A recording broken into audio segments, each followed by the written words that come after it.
Vamos lá, né? De fato, agora nós vamos dar início à nossa revisão geral de Idade Antiga. Graças a Deus, nós finalizamos aí mais um módulo que foi incrível, que foi maravilhoso. Estou muito feliz por isso. E hoje nós vamos revisar tudo que foi visto aqui dentro por meio de questões, é óbvio. Eu quero começar respondendo com vocês aqui a nossa primeira questãozinha antes... Não, deixa eu voltar, não é a primeira questão. É a questão... Peguem um materialzinho de vocês aí e abram para mim no... Pronto, na questão 17. Eu acho que ela já estava no material, eu trouxe novamente para a gente poder revisar, eu trouxe novamente para a gente poder voltar lá no nosso mapinha e identificar tudo isso com calma. Olha o que a questão ela começa a dizer para a gente. Vamos lá. Vou dar uma aqui, ó. O processo descrito no texto, ele é chamado de quê? Os estudos arqueológicos apontam que as primeiras atividades agrícolas, tá, se deram entre 12 mil anos e 10 mil anos atrás, na região próxima.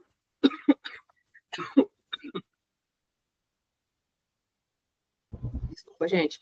Na região próxima ao Mar Morto, tá? Entende-se que o domínio da agricultura, olha o que ele fala, que o domínio da agricultura se deu de forma processual e que os homens e as mulheres foram aprimorando as técnicas de produção agrícola ao selecionar as melhores plantas para determinado solo. Por exemplo, esse processo possibilitou a transição da vida de caça e coleta nômade para o sedentarismo agrícola. Opa, cara, quando tu olha essa questão aqui, tu já tem que pensar o seguinte, ele traz para ti um conceito muito importante referente àquilo que a gente vai chamar, tá, de pré-história. Olha que massa.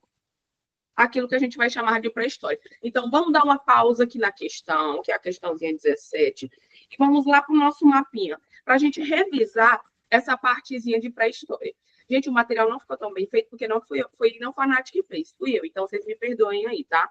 Eu tentei, mas, como vocês podem ver, eu não tenho muita habilidade para isso. Bora lá. Eu quero lembrá-los, basicamente, que eu já fiz esse mapa com vocês, a gente já construiu ele, já analisou ele várias vezes, e para fixar na memória, nós vamos revisar novamente. Vi, o que eu preciso aprender sobre esse mapa e sobre o processo de história antiga? Eu quero que vocês entendam que quando a gente está falando de Enem e de vestibulares tradicionais também, tá?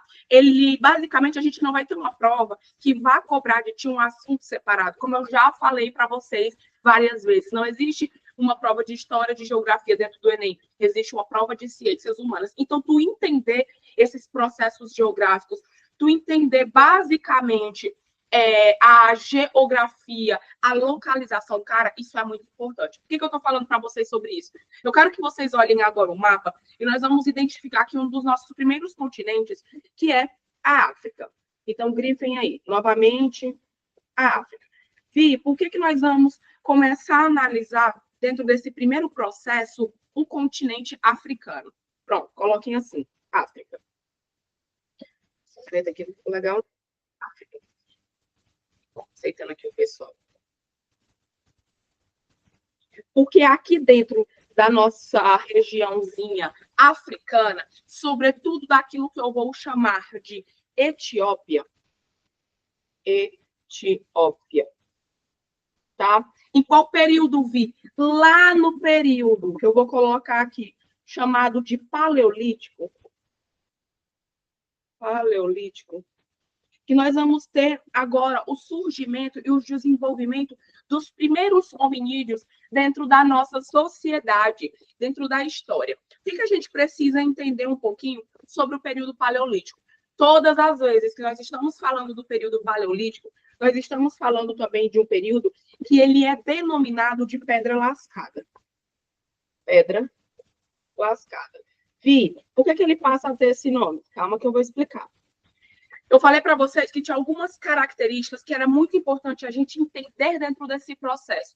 E um dos principais processos que a própria alternativa da FATEC ela traz para ti é entendendo basicamente que nós estamos falando de um período que é caracterizado. Então, a forma de organização social dentro desse contexto, ela é caracterizada e ela é formada por aquilo que a gente vai chamar de nomadismo. Nomadismo. Vi, por que eu tenho aqui dentro a questão do nomadismo? A galera, os homens que viviam dentro dessa localidade, eles não tinham uma moradia fixa. Eles viviam migrando de localidade em localidade, exatamente pelo fato de que nós temos aqui dentro desse contexto uma economia, ou seja, como a nossa sociedade ela vai passar a sobreviver dentro desse contexto aqui para a gente, aquilo que eu vou chamar de economia coletora. Vi, o que seria para a gente, basicamente, essa economia coletora? Eu vou passar agora a caçar, tá? Eu vou passar agora a pescar. Então, a caça, a pesca. Eu vou passar a promover uma colheita natural. Eu vou sobreviver daquilo que a natureza ela tem a oferecer. Mas aí eu falei para vocês na nossa primeira aula que basicamente esse processo de nomadismo ele vai começar a trazer para a gente aqui dentro desse processo de desenvolvimento da nossa sociedade dentro da pré-história, basicamente uma expansão dessa nossa fronteira agrícola. Por quê? Porque é exatamente por conta dessa migração constante que nós vamos passar a ampliar o nosso território, beleza? Então, digamos que eu saio aqui dessa região da África, lembra que eu falei para vocês na historinha? Que os primeiros hominídeos, eles se desenvolvem aqui dentro desse contexto. Quem é um dos primeiros homens que a gente vai ter, que vai ser muito importante para estabelecer para a gente, basicamente, a estabilização, aquele que a gente vai chamar de sedentarismo. Eu já falei isso aqui para vocês. Então, eles, já que eu comento essa característica. Então, eles vão sair aqui dessa regiãozinha da África, da nossa cidadezinha lá da Etiópia, e vão migrar. E eles vão migrar para uma região, ó, que eu vou chamar aqui de aproximadamente de Turquia, que hoje é o que a gente chama de Turquia. Só que o que a gente tem que lembrar? Quem é as localidades que ficam aqui próximo à Turquia? Prestem atenção. Quando a gente chega aqui mais para essa parte da Europa, olha o que eu tenho aqui. Aqui nós temos o Mar Mediterrâneo. Cara, esse mar vai ser muito importante para a gente. Mar Mediterrâneo. Acima do Mar Mediterrâneo, quem é que a gente vai ter? A Grécia. Próximo à região grega, nós temos também, eu vou colocar aqui só para a gente se centralizar, não está bem feito, como vocês já viram dentro do mapa, tá? Mas nós temos também aqui, ó, Roma, o Império Romano. Seria mais um pouco para baixo, mas eu quero que vocês coloquem aí. E aqui próximo também, outras localidades, próximo ao Mar Mediterrâneo, próximo à África, nós temos o Egito. Beleza? Quem mais que nós temos aqui próximo? Nós temos a localidade de Israel. Tá? Quem mais? Nós temos aqui o Iraque. Opa! Iraque. O Iraque ele vai ser muito importante porque vai ser o berço das nossas primeiras civilizações, que é o que a gente vai chamar daqui a pouco de Mesopotâmia. Mesopotâmia. Beleza? Nós temos aqui próximo também ao Iraque, o Irã. Tá? A gente chegando já dentro do continentezinho asiático. Então, aqui eu tenho a Ásia. E aqui nós vamos ter a Europa. Beleza? Coloquem para mim dessa forma. Deixa eu destacar aqui os continentes. Vi, por que a gente está lembrando sobre isso? Porque eu quero que vocês entendam o surgimento das nossas primeiras civilizações. Tá? Só um minuto, gente. Uma hora eu vou ficar boa dessa gripe, não é possível. Beleza. Quem é que a gente tem aqui próximo? Lembra que eu falei para vocês? Olha só, nós vamos ter aqui próximo a localidadezinha do Paquistão. Paquistão. O Paquistão, ele fica próximo à Índia. Certo? Aqui, vamos lá, eu quero que vocês grifem todas essas regiões, porque elas são importantes para a gente. Paquistão, a Índia. Aqui já nessa regiãozinha próxima ao Paquistão, próximo à Índia, que era para ter colocado, mas vocês viram aí que não está dando para escrever direitinho, nós temos aqui a China. Coloquem para mim. Nós temos a China. Lembra que eu falei para vocês que aqui dentro da China a gente vai começar agora a destacar alguns pontos importantes, principalmente alguns rios, que são esses rios que vão começar a dar origem, que vão começar a formar as nossas chamadas sociedades hidráulicas. Então, vamos começar a identificar também dentro desse mapa os rios. Olha só, aqui, chegando nessa regiãozinha do Paquistão, nós temos um rio muito importante, que é o rio ou a bacia do Vale do Hindu. Então, coloquem aqui para mim, ó. Eu vou colocar dessa forma. Tá? Quem é esse? É o vale ou rio. Opa. Ó. Vale do Hindu. Aqui dentro da região da China, lembra que nós temos dois rios muito importantes. Olha só, eu tenho aqui o Rio Azul. Vi, ele é o mais importante? Não. O mais importante é o Rio Amarelo, ou também chamado para a gente de Yangtze. É aqui dentro que a gente vai ter o berço das nossas civilizações chinesas, o Rio Amarelo. Beleza? Vi, quais são os próximos rios que são importantes a gente entender? Lembra que lá no Egito a gente tem um rio muito importante, que é, coloquem aí para mim, o Rio Nilo. O Rio Nilo. Hoje, aonde é o atual Iraque, nós temos também dois rios muito importantes, que é quem? Coloquem aí, ó. Vou colocar um mais claro e um mais escuro. Eu tenho o rio Tigre,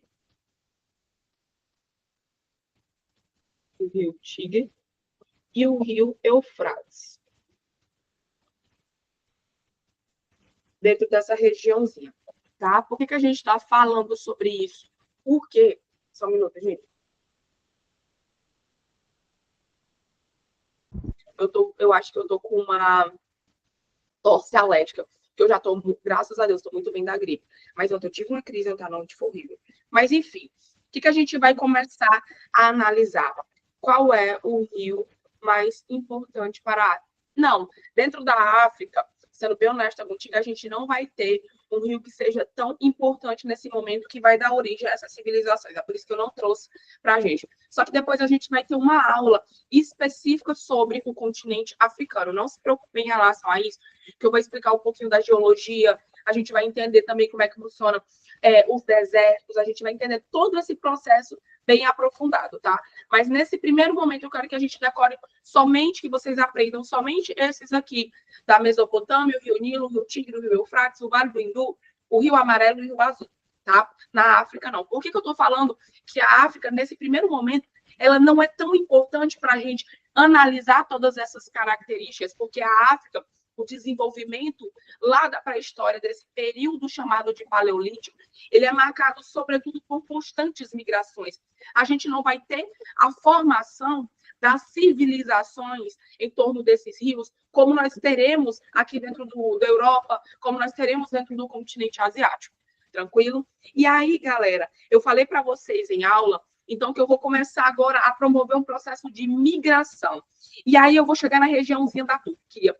Quando nós chegamos dentro da região da Turquia, nós vamos estar vivendo aqui, basicamente, um período muito importante dentro da história, que é o chamado período neolítico. Olha só, eu tenho aqui agora o chamado período neolítico. Vi, o que é o período neolítico? Meus amores, o período neolítico ele vai ser caracterizado para a gente, basicamente, como o período da chamada pedra polida. Pedra polida. Tá? E por que a gente vai ter essa questão da pedra polida? OBS. Coloca empatia aqui, OBS. Eu já falei para vocês que quando nós vamos dividir a pré-história, ela é dividida em 3 momentos importantes, mas existe uma variação. Por quê? O período paleolítico ele pode ser dividido também em 3 partes. O baixo paleolítico, o período médio e o alto, né? Então, a gente tem essas 3 características. Só que eu gosto de chamar, basicamente, esse período transicional Eu não, a literatura, a história, gosta de trabalhar e gosta de trazer essa característica. Então, eu saio do período paleolítico, olha só, paleolítico.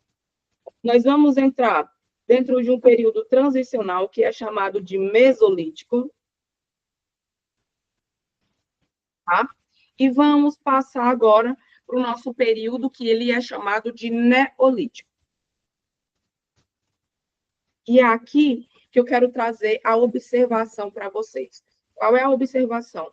Coloquem aí dentro do período mesolítico, ou também chamado de período paleolítico superior, é aqui dentro que nós vamos ter uma série de transformações dentro da nossa sociedade, tá? Quais são essas transformações que a gente vai ter?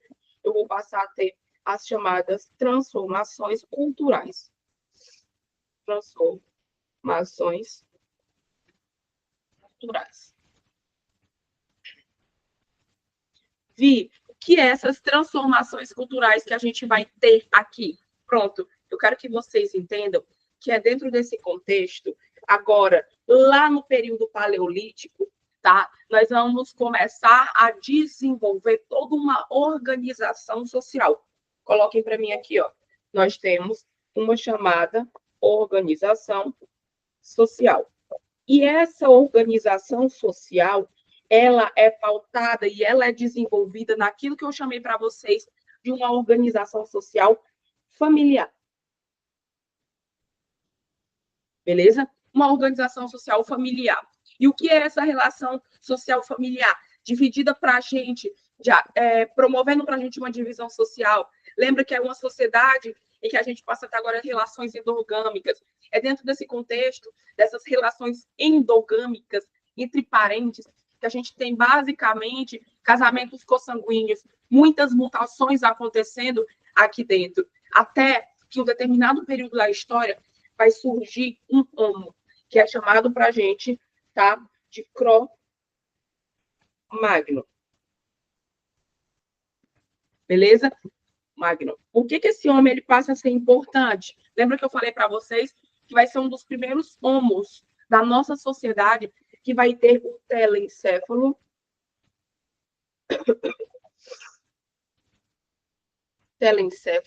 desenvolvido.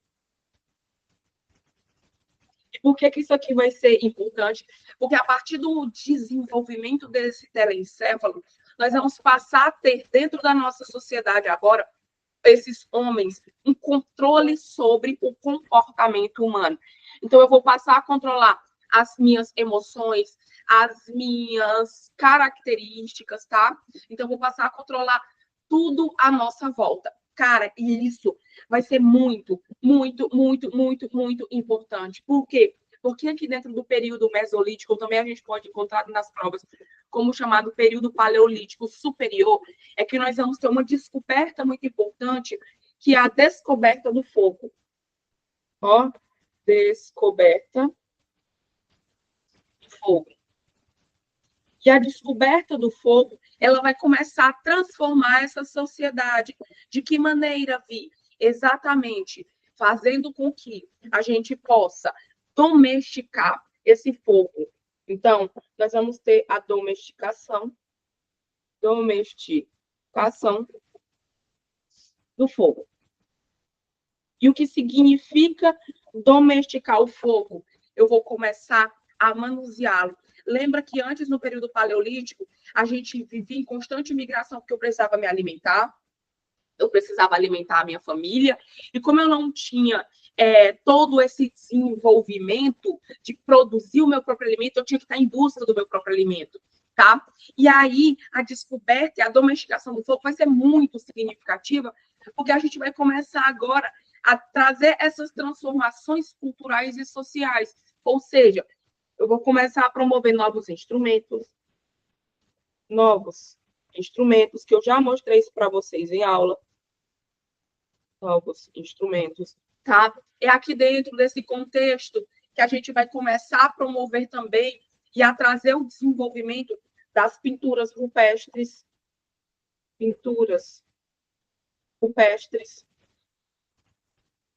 Vi, por que as pinturas rupestres elas passam a ser importantes para a gente dentro desse contexto? lembra que eu falei para vocês que é a pintura rupestre, lá no desenvolvimento da pré-história, era muito importante porque era através dela que a gente conseguia desenvolver dentro da nossa sociedade. Só um minuto, gente.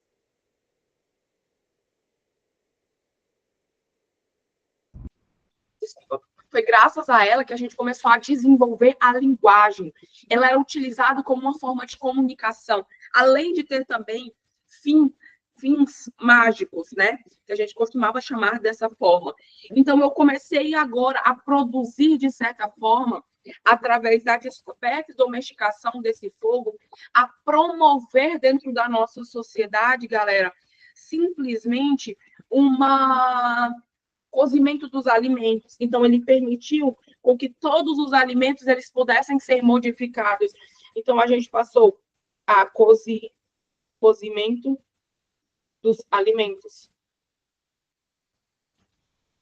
Nós passamos a desenvolver a olaria, ou seja, eu passei agora a produzir equipamentos através da domesticação da cerâmica, de tijolos, para quê? Para que eu pudesse armazenar agora esses alimentos.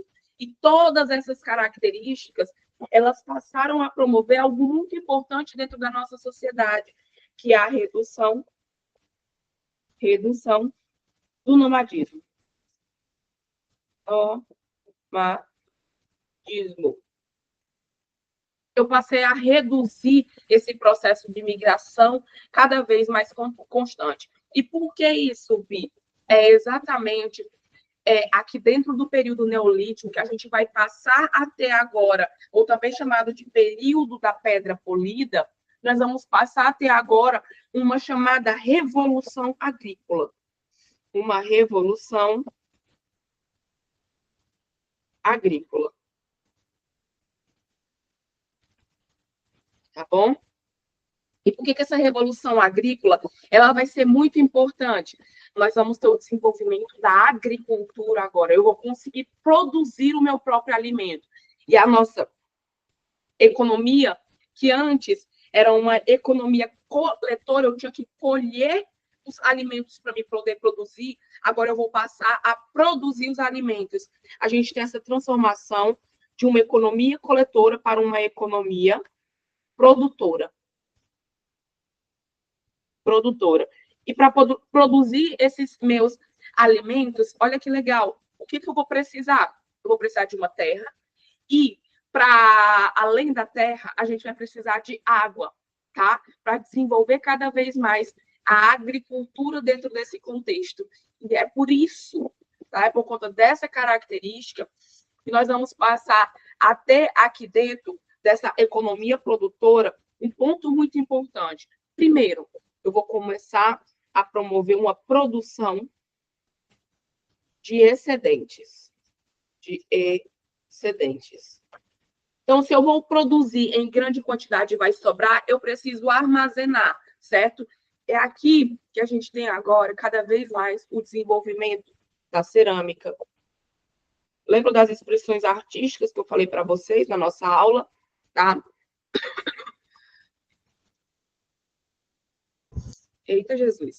O desenvolvimento da cerâmica. Por que a cerâmica ela vai ser importante? Lembra que nós temos aqui uma arte funcional.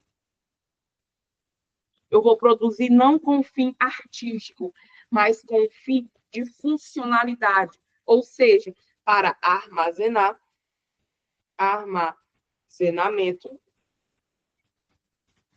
dos alimentos.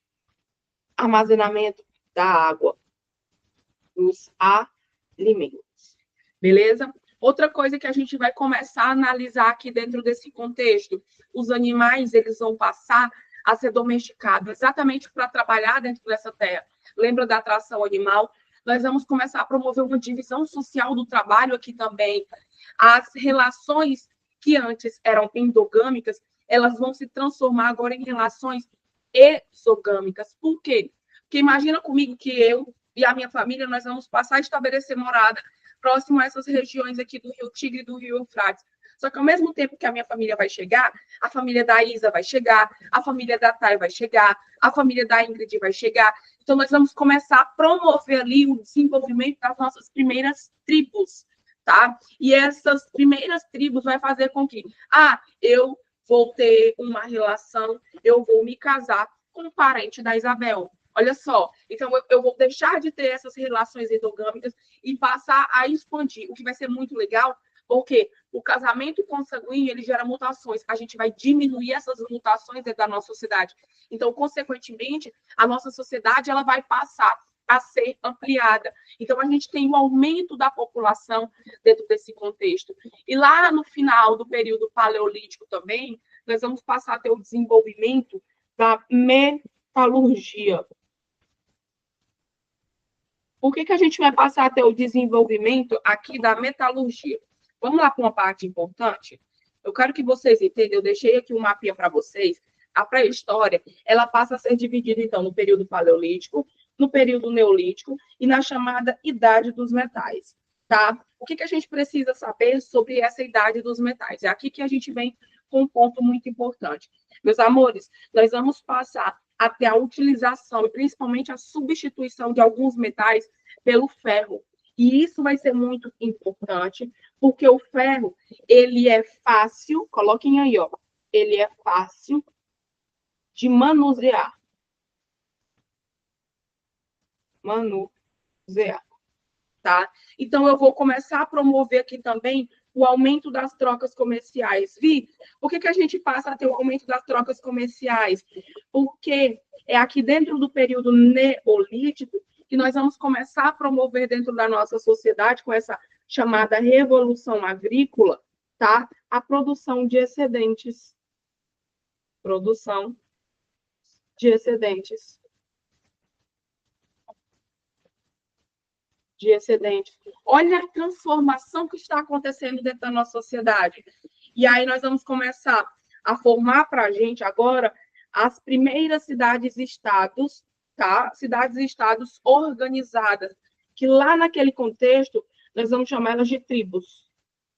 A criação das tribos. Então, eu venho com um ponto muito importante. O período neolítico, em relação ao período paleolítico, ele passa a ser marcado exatamente por essa característica, que é a sedentarização. O que é a sedentarização?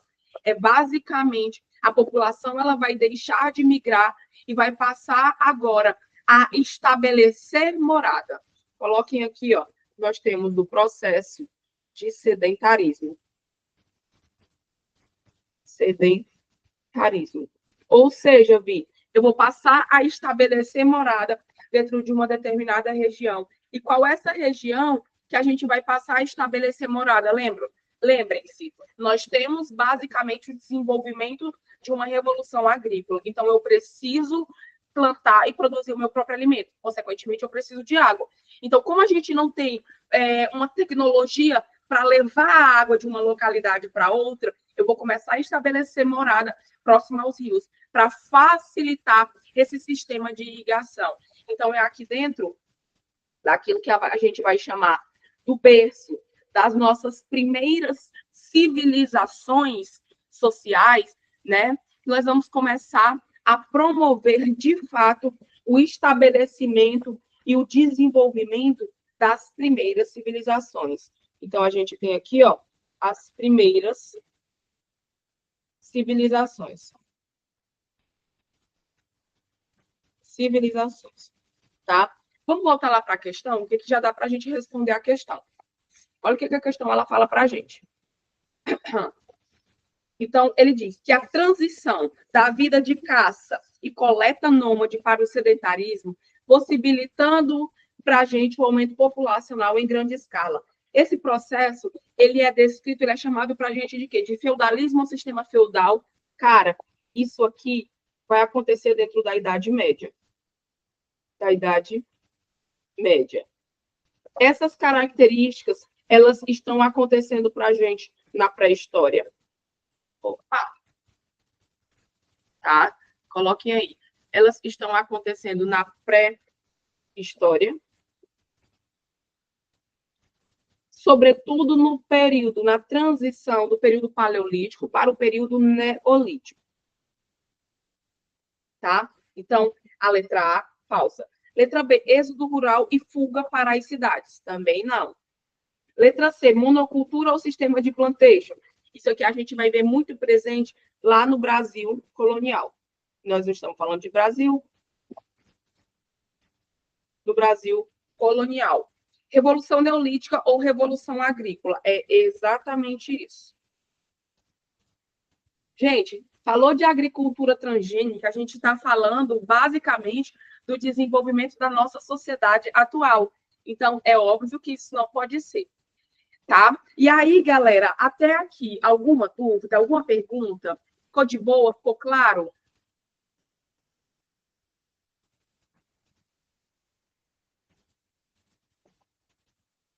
Tranquilo? Posso continuar, então? Bora lá. Bora continuar. Deixa eu voltar lá para o nosso mapinha. Então, galera, nós vamos começar a dar origem agora, de fato, às nossas primeiras civilizações. E aonde é que essas primeiras civilizações elas vão surgir para a gente? Já falei para vocês. Nós temos a Mesopotâmia, nós temos o Egito, a Índia e nós temos a China. Lembra que todas essas sociedades elas vão ser chamadas para a gente de sociedades hidráulicas. Sociedades hidráulicas.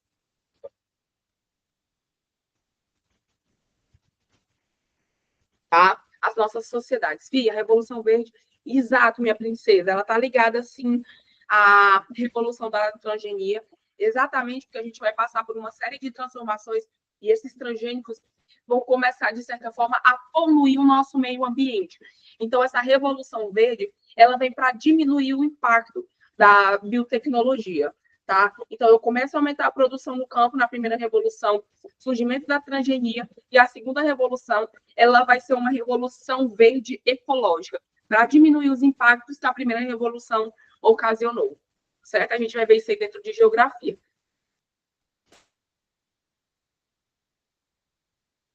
Bora lá.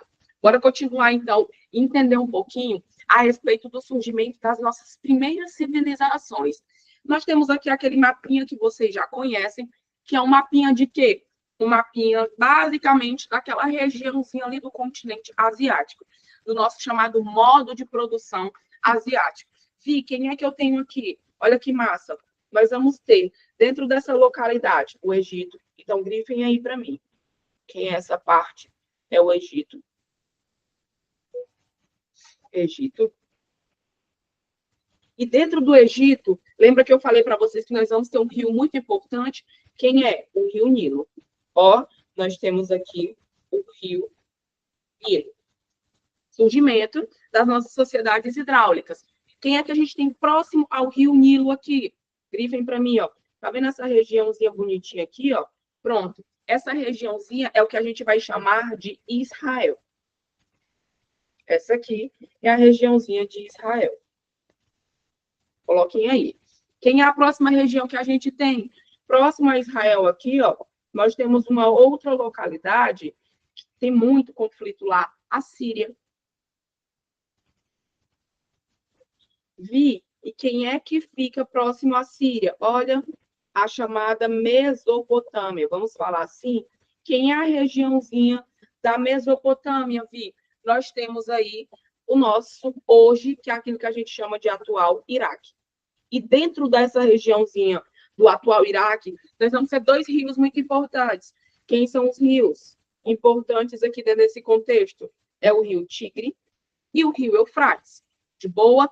Vi, quem é que fica aqui próximo ao rio Tigre e o rio Eufrates? Lembra que eu mostrei para vocês, ó, que essa regiãozinha é uma região transicional. É onde a gente vai ter basicamente, ó, lá no período neolítico, o processo de sedentarização, que é a regiãozinha da Turquia. Ó, Vi, então quer dizer que eu vou sair da África, eu vou migrar para a região da Turquia, e da região da Turquia a gente vai começar a migrar para essa região que daqui a pouco eu vou chamar de Mesopotâmia. É isso mesmo. Que vocês entendam que, basicamente, olha quem é que a gente tem aqui relacionado a mares, que é muito importante. Aqui próximo, nós temos o Mar Cáspio, né? A gente já viu isso. O Mar Cáspio, tá? Nós temos aqui Próximo à Turquia, o Mar Negro. O Mar Negro. Eu vou colocar aqui, ó, nessa regiãozinha próxima à Europa, nós temos também o Mar Mediterrâneo. Mediterrâneo. Beleza? Quem é que a gente tem mais aqui dentro dessa região? Olha só, eu não vou colocar, mas vocês já viram isso aqui.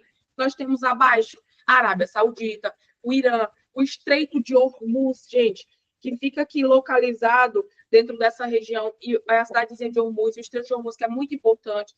Eu tenho aqui, ó, próximo, o Afeganistão. Afeganistão.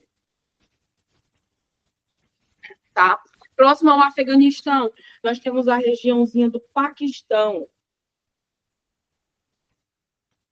A regiãozinha do Paquistão, beleza? E aqui, um próximo mais acima do Paquistão, nós vamos ter a regiãozinha da China, que são os berços das nossas primeiras civilizações. Vitor, trouxe mapa? É óbvio que eu trouxe um mapa para vocês. Olha aqui a China. Tá? Coloquem aí. Essa aqui é a China. E quem é esse aqui, gente? Então, é a Índia. É a Índia. Beleza? Pra gente aqui bem bonitinho, para ficar uma coisa organizada. Você sabe que se não for para fazer bem feito, eu nem faço. Olha que lindo. Olha que revisão massa. Beleza. O que eu estou falando para vocês? Todas essas características aqui que é para a gente poder identificar. Já já eu vou chegar na China e na Índia. Vamos começar a entender um pouquinho sobre o desenvolvimento dessas nossas primeiras civilizações, ou também dessa região, que nós vamos dar o nome de Mesopotâmia. Mesopotâmia. O que é Mesopotâmia, Bi? O que há aqui dentro que a gente vai ter, Mesopotâmia significa para a gente terra entre rios. A Mesopotâmia, nós vamos passar a desenvolver um chamado modo de produção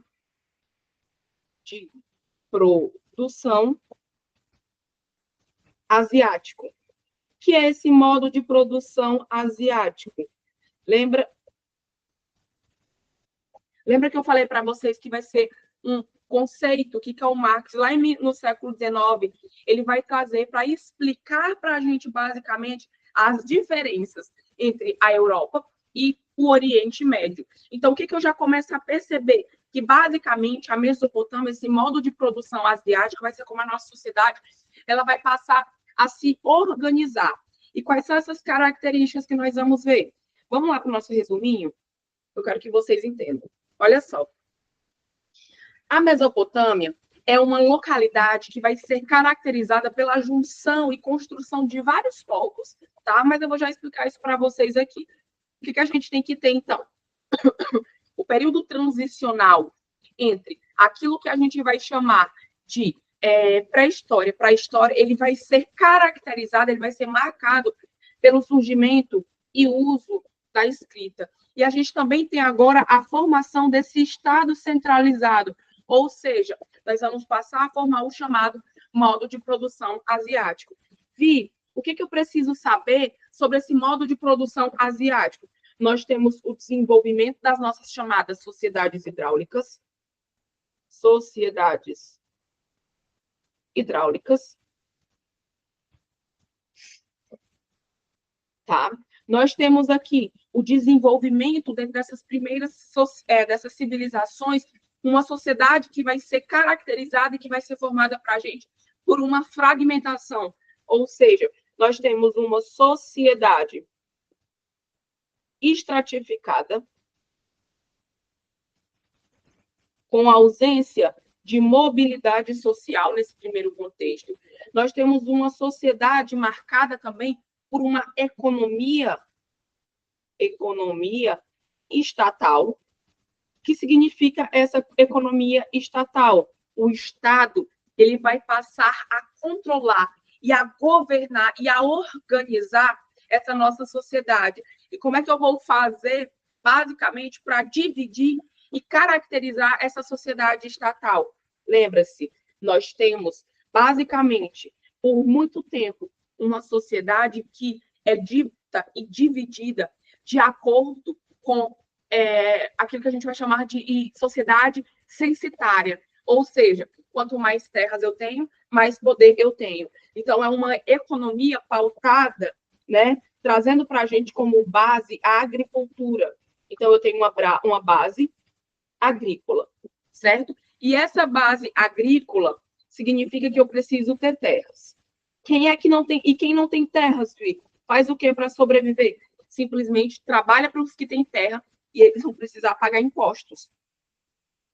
Os impostos. Como é o nome dos impostos? Chamado de corveia real. Corveia real. Beleza? Ó, corveia real. De boa? E outra coisa que a gente vai começar a formar aqui, um Estado. Um Estado que vai... Peraí, gente. Um Estado que vai ser caracterizado para a gente como algumas divisões. Lembra que eu falei para vocês? Um Estado despótico, um Estado, tá? Teocrático, e um Estado que a gente vai chamar de burocrático. E o que é isso? Burocrático. É a forma como eu vou passar a centralizar esse poder. É na mão de uma monarquia? É na mão de um líder só? É na mão da religião? A religião passa a governar esse Estado? É na mão das leis? Então, basicamente, isso é como as nossas primeiras civilizações elas vão passar a se organizar para a gente. Beleza? O que eu quero que vocês saibam aqui? Que dentro dessa região, nós vamos ter o desenvolvimento e a formação das nossas primeiras civilizações. Lembra que eu falei para vocês um pouquinho dos povos que viviam dentro dessa região? Quem são os povos que vivem dentro dessa região? Nós temos os sumérios, os acádios, os babilônios e os assírios. O que a gente precisa saber um pouquinho sobre esses povos? Quem são os povos sumerianos? Eles foram os primeiros povos, e é graças a eles que nós temos o desenvolvimento da escrita cuneiforme. Então, eles desenvolveram a escrita cuneiforme. Tá? A escrita cuneiforme. E aí, é graças a esses povos também que a gente tem o desenvolvimento e a criação das nossas primeiras cidades-estados. De boa? E o que é uma cidade-estado, Vi? É uma cidade em que a gente passa a organizar leis, governos, comércio, tá? É graças a esses povos também sumerianos que a gente teve a invenção da roda, que vai permitir o deslocamento, que a gente a migração desses excedentes agrícolas que vão ser produzidos. É graças a eles que a gente vai começar a desenvolver técnicas de irrigação, até que vai chegar um momento da nossa sociedade que lá na capital de Acade, viviam os povos acadianos, eles começaram a expandir e a unificar a Mesopotâmia sobre um governo do nosso queridíssimo Sargão I. Sargão I vai e conquista os povos sumerianos. Então, eu não tenho mais povos sumerianos e povos acadianos. A gente tem a unificação desses povos. E é basicamente isso que vai acontecer com toda essa região. Eu vou começar a expandir e vou começar a dominar esses povos. Vai ser a mesma forma com a Babilônia. Lembra que o nosso Império Babilônico ele vai surgir logo após o declínio da sociedade acadiana. Mas quem são os povos acadianos? São os acadianos e os povos sumerianos, por conta do nosso queridíssimo rei Hammurabi. Ele vai ser depois conquistado, né, pelos babilônicos, e a gente vai começar agora a promover uma diversidade, a unificar todo esse território. Vai surgir depois, lá em Nínive, ou na cidade de Assur também, os povos que são chamados de caldeus, e vão ser eles que vão reconstruir, após a queda dos assírios, né, o nosso Império Babilônico novamente. E o que eu quero que vocês saibam sobre tudo isso aqui? Nós vamos começar a desenvolver dentro dessas primeiras civilizações uma economia baseada na agricultura, na irrigação e no comércio. Ou seja, tudo isso vai passar a promover para a nossa sociedade um aumento, coloquei assim, um aumento da produtividade. Produtividade. E o aumento dessa produtividade, ele vai ser um fator muito importante, vai trazer para a gente como consequência a formação de excedentes agrícolas. Então, eu vou começar a diversificar minha economia e eu vou começar a expandir. Outra coisa que a gente precisa saber sobre o surgimento dessas primeiras civilizações é aqui que a gente vai ter o desenvolvimento do nosso Código de Hammurabi, que é baseado na lei do Talião. O que significa isso? É o nosso primeiro código, tá? De leis escritas. De leis escritas. Beleza? Dentro da nossa sociedade. Então, a gente vai começar a punir as pessoas de acordo com os seus atos. E isso vai ser muito importante, esse código de leis, um dos principais objetivos do seu desenvolvimento é para manter um ordenamento social cada vez maior. Vou parar aqui com vocês e aí a gente vai analisar uma questão. Olha só. Vi, tem mais uma questãozinha de pré-história? Tem? Vamos responder logo a questãozinha 18? Olha o que... falar nisso, vocês vão receber agora, na segunda-feira, a nossa primeira lista de revisão global. Que é isso? Com todos os conteúdos que já foram vistos de história, de geografia, filosofia, tá? De literatura. Vai ser uma revisão geral, bem específica. Vocês vão amar trabalhar com isso. Bora lá. Olha o que diz a questão 18, que a gente vai responder logo a 19 também. Considerando as informações apresentadas, é correto afirmar que o preconceituoso termo pré-histórico... Então, por que a gente tem isso como um termo preconceituoso? Eu quero que vocês entendam, basicamente, a seguinte característica. Vamos lá. Olha o que o comando ele diz assim. Em nome de Jesus, vocês vão gabaritar o Enem esse ano. É a missão da vida de vocês, tá? Olha só, o conceito de pré-história, ele foi criado em uma perspectiva positivista de história, na qual apenas documentos oficiais do Estado poderiam ser considerados para a construção do conhecimento histórico. Então, o que a gente vai ver? Eu fico feliz que vocês estejam gostando das listas, ó, gente. De verdade. Deixa só eu mudar isso aqui. Deixa eu ampliar. Eu queria mostrar para os alunos respondendo as... Aí. Eu sou blogueira também, viu, gente? Aí.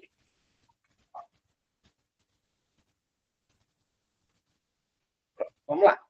Olha o que a gente vai começar a ver, então. Letra A. Incluir as sociedades que construíram pirâmides, como os Incas, Astecas e o Egito Antigo. Os Incas e os Astecas, o desenvolvimento das nossas primeiras civilizações, pelo amor de Deus, falsa. Tá? Letra B. Determinavam que apenas os povos com linguagem escrita eram capazes de construir história. É exatamente isso, gente. Por que a gente tem esse termo preconceituoso? Eu já até comentei com vocês sobre isso, porque a pré-história, a divisão, né, de pré-história para história vai surgir exatamente com o período da escrita. Então, eles acreditavam que a gente só tem, de fato, o surgimento da história quando os povos que viviam naquela região conseguiram dominar essa linguagem escrita. Aí a gente sabe que não é. Que antes disso, a gente teve uma série de organização social, a gente teve uma série de transformações e de desenvolvimento de povos dentro dessa região.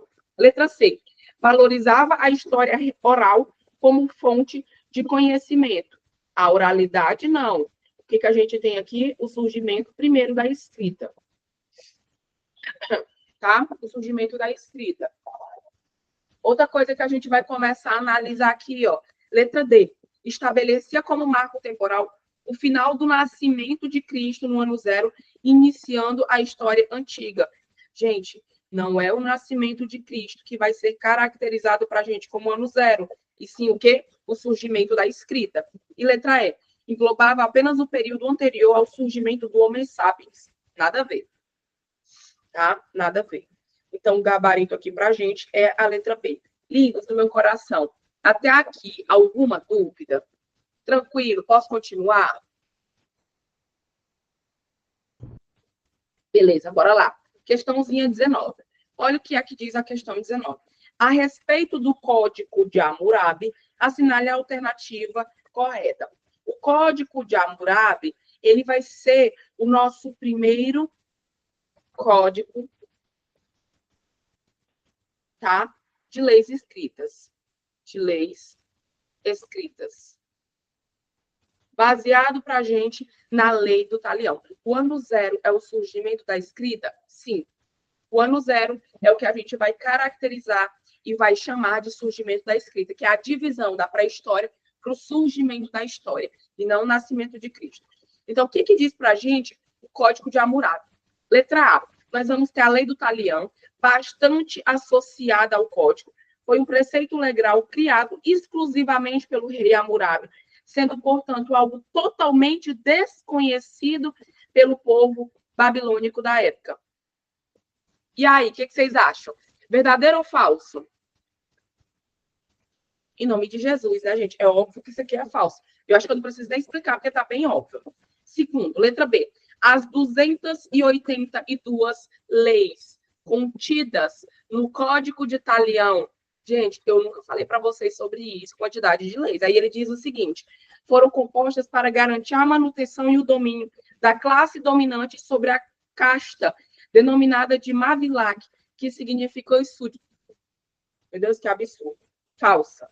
Tá? Letra C, Hammurabi, que se dizia a encarnação de Marduk, foi responsável pela composição do código, tendo escolhido para auxiliá-lo os anciões do reino, grupos que faziam parte do tribunal babilônico. Letra D, o Código de Hammurabi foi um conjunto de leis que trazia um resumo de tradições legais existentes naquela região há gerações, tendo como base a punição para determinadas condutas do povo.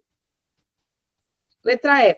O livro bíblico de Êxodo retrata a busca do povo hebreu pela Babilônia, já que almejavam uma estrutura política mais justa, como era para este povo o caso do Código de Hammurabi. Meu Deus do céu, nada a ver. Sobrou a letra C e sobrou a letra D. Lindos no meu coração. O que vocês marcariam aqui como alternativa verdadeira? Amém. Todo mundo concorda que é D? É óbvio que é a letra D. A questão, ela está pedindo para a gente identificar exatamente sobre a importância do Código de Hammurabi, o que é ele. É um conjunto de leis que trazem essas tradições legais para quê? Para manter dentro da nossa sociedade um chamado ordenamento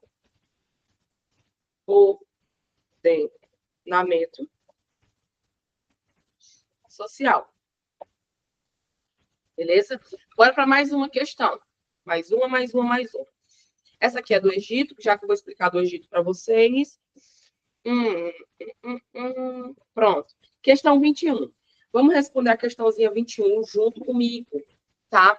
O que a questão 21 ela vai começar a falar para mim? Olha só. Os sumérios estabeleceram-se no sul da Mesopotâmia e foram importantes cidades como Uruk e Eridu.